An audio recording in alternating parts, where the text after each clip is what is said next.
Eleitores do Zimbábue foram às urnas hoje para aprovar mudanças na Constituição.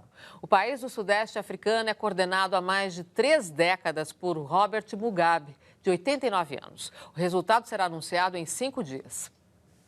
Se a nova Constituição submetida a referendo for aprovada pela população, os poderes do presidente serão reduzidos e o mandato limitado a 10 anos a partir da próxima eleição, marcada para o segundo semestre deste ano. O texto, porém, não impede que Robert Mugabe se candidate novamente.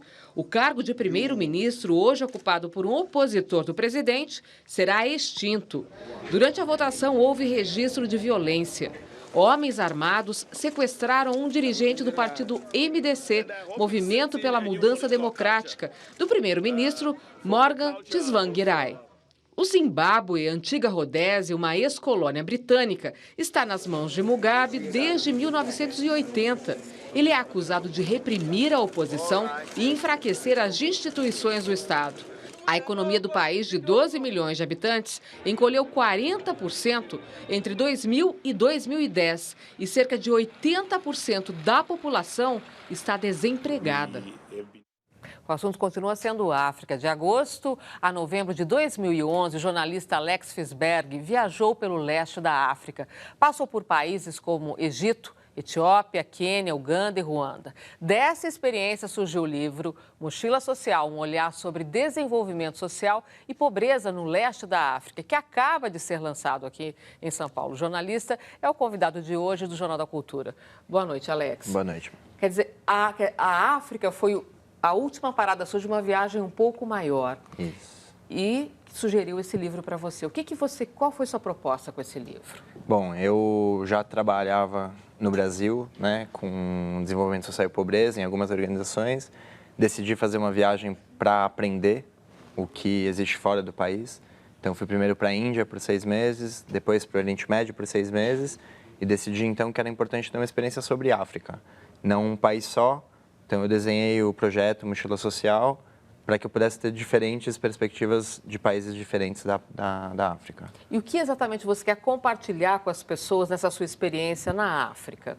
A proposta sempre foi encontrar iniciativas transformadoras, né, na área social, desde ONGs, organizações internacionais, que estejam fazendo alguma coisa de interessante, de relevante, para diminuir a situação de pobreza nesses países, sempre em contraposição ao Brasil, né? Qual é essa situação de pobreza que você encontrou lá e que te chamou a atenção? Eu acho que é interessante que é bastante parecido com o Brasil, né? A gente só não conhece. A gente tem uma visão estereotipada do que é e é tudo, né? É uma desigualdade social dentro de uma capital, tem um centro urbano e tem uma periferia. Nessa periferia falta saneamento básico, as moradias aqui no Brasil são de madeirite e lá é de metal. Então, varia o tema, mas a questão é sempre a mesma, né? É questão de educação, falta de saneamento básico? Falta oportunidade, né, na verdade. Falta oportunidade de educação. Educação tem, não é a que a gente está acostumado. Saneamento básico não é para todo mundo, tem, mas não é para todo mundo. Moradia é deficitária, né? É uma moradia que não é segura, uma moradia que choveu, é um grande problema. Então, a gente tem similaridades, você chega numa favela africana e você encontra a mesma coisa que você encontra a 5 minutos de qualquer ponto da cidade de São Paulo. A questão é que a gente tem uma imagem do que é a África e a gente esquece que a gente também tem uma África dentro de São Paulo. Parece que a África é muito distante da gente, é isso que você quer dizer? Eu acho que é mais fácil pensar que a África está com problemas do que a gente também tem um monte de questões para trabalhar. Agora, você partilha no livro essa situação de pobreza das populações, mas partilha também projetos, soluções, caminhos para... Eu queria que você me desse um exemplo, que você falasse de soluções. O livro é uma visita a um monte de organizações e um monte de favelas. E, por exemplo, eu fui num campo de refugiados, que é o maior campo de refugiados do mundo, chamado Dadaab. E lá você encontra mais de 40 organizações internacionais atuando. Onde fica esse campo de refugiados? Na fronteira entre a Etiópia, o Quênia e a Somália. Tá. Então, são habitantes somalis fugindo do regime do Al-Shabaab, que é um grupo islâmico extremista. Então, lá você tem tudo. Você tem Médicos Sem Fronteiras trabalhando com a questão da saúde. Você tem a ONU Internacional em todas as diferentes agências, trabalhando com moradia, com tudo que precisa.